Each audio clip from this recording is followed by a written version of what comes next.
My wife Dina and I will be celebrating our 10th wedding anniversary this November. Thank you. For most of that time, I've been employed by congregations as a rabbi, and I've delivered sermons with regularity.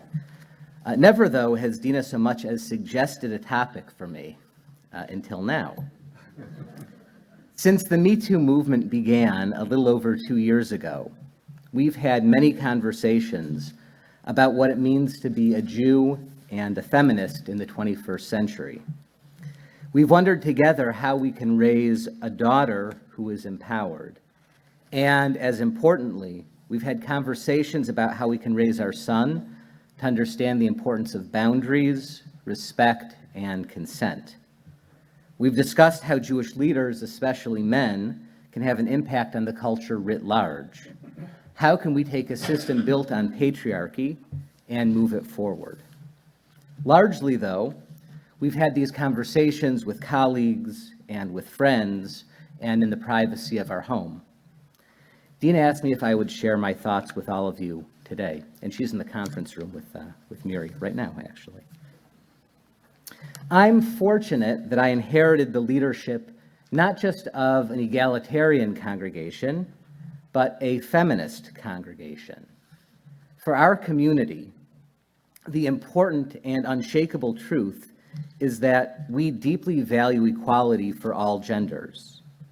That's why reflecting seriously on the questions raised over the last 2 years are so important for us. For those who might not remember, the Me Too movement emerged on Twitter in the aftermath of sexual harassment allegations leveled at Harvey Weinstein. Thousands of women shared their experiences of harassment and assault under the shared hashtag of Me Too. While the movement gained traction because many celebrities shared their stories, I was most moved by the words of my friends. Like many men, I was deeply embarrassed and ashamed by how little I understood of women's experiences. On a few occasions while living in New York, I had been out with women who'd been catcalled. And early in our marriage, Dina shared with me that she preferred not to walk our dog alone in the urban community where we lived. While stories like this gave me a tiny glimpse into the lived experiences of women, the Me Too movement helped me to understand that women face the possibility of harassment on a near daily basis. Perhaps the most important thing the Me Too movement did was prompt a reevaluation of behavior that may have been considered acceptable or dismissed as boys being boys. Serious accusations of assault by powerful men, including the cases of Bill Cosby and Jeffrey Epstein, were looked at in a more serious way. The movement also prompted considerable discussion in the Jewish community. Using the hashtag Gam Ani, Jewish women shared their experiences of harassment and abuse. Some of the questions were quite broad. How, for instance, do we deal with the ubiquitous music of Shlomo Carlebach, the charismatic leader whose tunes we all know so well, but whose pattern of sexual abuse and misconduct is well documented? At Manhattan's Central Synagogue, Rabbi Angela Buchdahl suggested a 1-year moratorium on his music while the community grappled with his legacy. Other conversations called attention to bad actors still working within the Jewish community. One striking example was reported by Hannah Dreyfus in New York's Jewish Week. She uncovered a decades-long pattern of abuse by Len Robinson, the director of the New Jersey YMHA camps. As distressing as his abuse was, more disturbing were the cover-ups that marked his professional career. For more than 30 years, he worked at JCCs around the country and was dismissed time and again for bad behavior. The agencies that employed him, though, often offered settlements to his victims that included non-disclosure agreements. The results was that while his victims were left to recover from his abuse, Robinson enjoyed a successful career, relatively free from repercussion. While abuses like this capture the headlines, it's equally important to understand how these abuses are symptomatic of broader problems in our Jewish community. In a recent edition of the Association for Jewish Studies Perspectives, dedicated to the problems of patriarchy in our community, Sociologist Alana Merrill Stokman highlights some of these issues. Of the 16 major Jewish federations in the United States, only 2 are led by women. Jewish female executives make on average 40% less than male executives. Only 1/3 of board members in Jewish nonprofits are led by women. Op-eds are dominated by men. A piece is 8 times more likely to be published if it's written by a male author than a female author in the Jewish community. Powerful men have engaged in a pattern of protecting and covering up abuse. And Stokman writes, since men dominate lay leadership, professional leadership, opinion-making, and philanthropy, men's needs and men's perspectives dominate communal agendas. This trend is perhaps most obviously observed in the demographic obsession that has occupied the Jewish community's attention for close to 30 years, since the publication of the first major Jewish population study in 1990. According to Brandeis historian Jonathan Sarna, the study portrayed the American Jewish community in terms calculated to shock. It focused pessimistically on declining birth rates in the Jewish community and on increased marriages between Jews and non-Jews. It heralded in an age of well-funded scholarship and quasi-scholarship built on the impending demise of Judaism in America. An extreme example of this was put forward by Arthur Hertzberg. In his book, The Jews in America, he wrote, barring a spiritual revival, American Jewish history will soon end and become part of American memory as a whole. In the conservative movement, these attitudes were best reflected by Elliot Dorff's rabbinic letter on sexuality. This was written in 1996. It's still the only statement we have on heterosexual relationships in the conservative movement. This is what he wrote. Those who can bear children should see it as a mitzvah of the highest order to have more than the minimal number of 2, for nothing less than the future of the Jewish community depends on that. The Jewish community lost 1/3 of its members in the Holocaust, and contemporary Jews are not producing enough children even to maintain our present numbers. Add to these factors the high rate of intermarriage and assimilation among Jews today, and it becomes clear that we are in a serious demographic problem as a people. Procreation, he writes, is literally a matter of life and death, not only for us as individuals and families, but for us as a people. Only recently have we begun to think about how these narratives of Jewish continuity emerge out of patterns of patriarchy and misogyny. Last year, Stephen Cohen, the leading demographer of the American Jewish community, was exposed in a Me Too scandal of his own. Reflecting on this irony, Rachel Kafrison, writer for The Forward, observed, how surprised can we be that a man whose entire worldview hinged on women having more babies turned out to have no respect for women when it came to their personal sexual boundaries? With the advent of the pill in the early 60s and legal abortion a decade after that, for the first time, fertility was placed almost entirely within the control of individual women.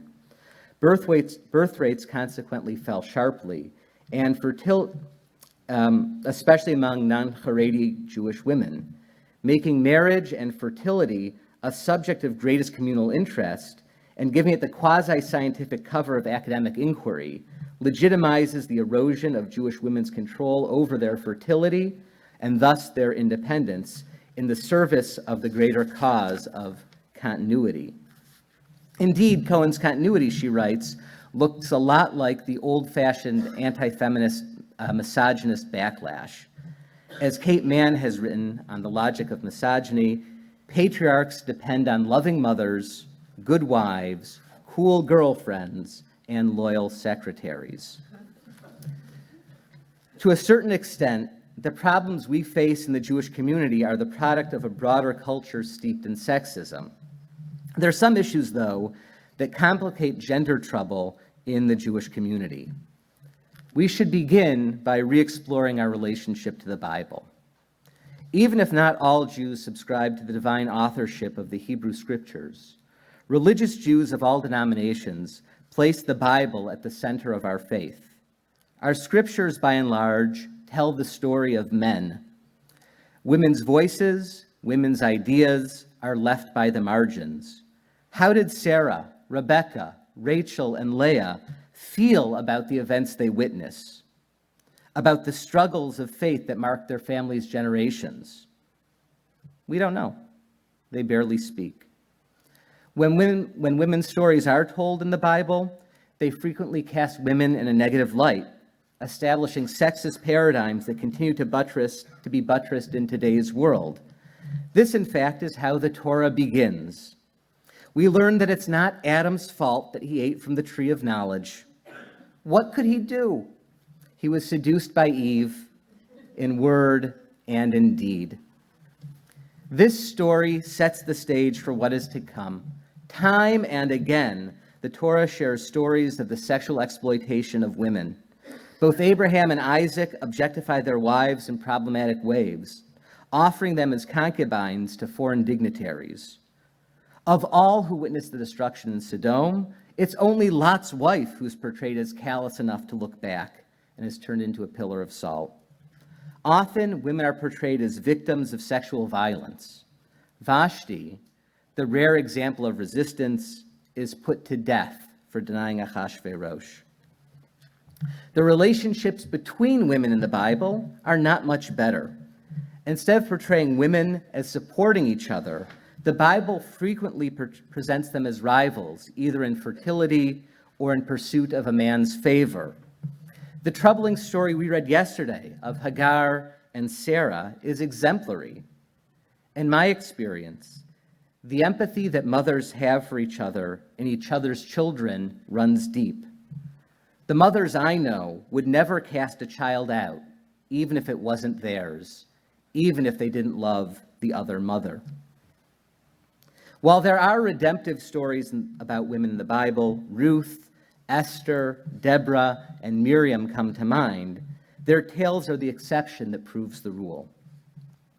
Instead of calling attention to these stories and dealing with the challenges that they raise, we engage in a kind of theological gaslighting and sweep them under the rug.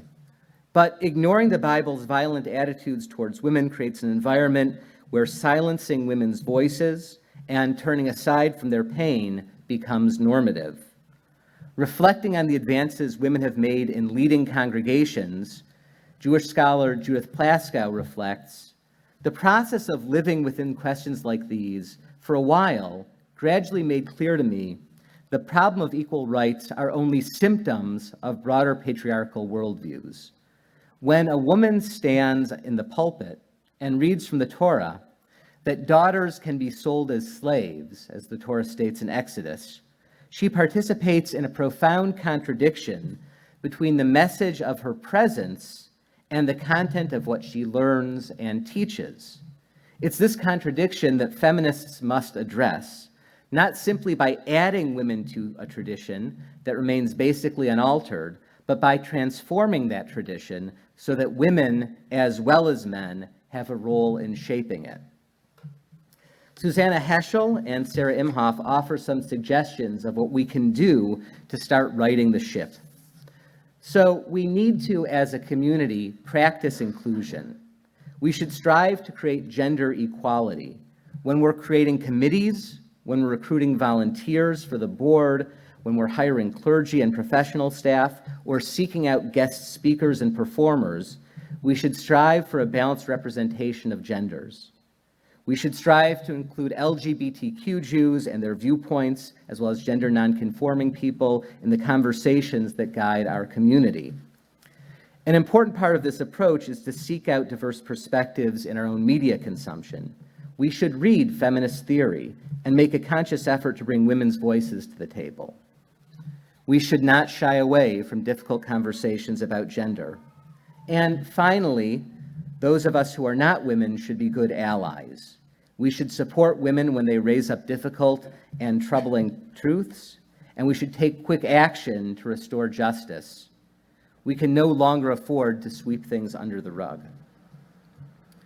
Earlier this year, the San Francisco Jewish Federation convened a week-long conference to focus our attention on these issues in our local communities. Many of these stories mirrored the national conversation, but among my rabbinic colleagues, a very different problem emerged. Jewish organizations can train their employees, and they can terminate a bad actor if they fail to live up to the agency's standards.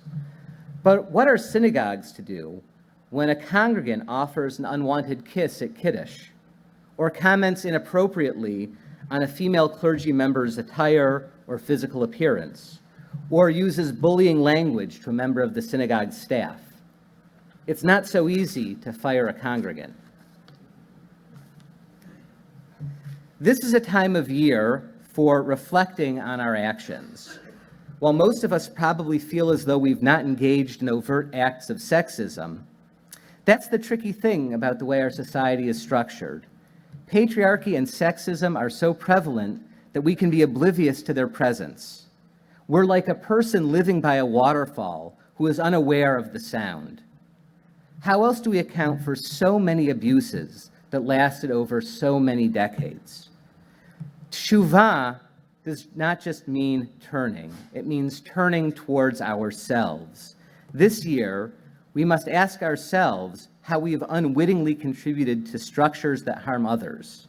How have our words, how have our actions, how have our silences made things more challenging for those who we love? What can we do in the coming year to engender more respect and more equality? In a moment, we'll rise again to hear the sound of the shofar. I pray that it arouses in us a sense of motivation to create more equality, may inspire us to create homes, communities, and a world where everyone can feel safe, everyone can feel respected, and everyone can feel valued. Shana Tova.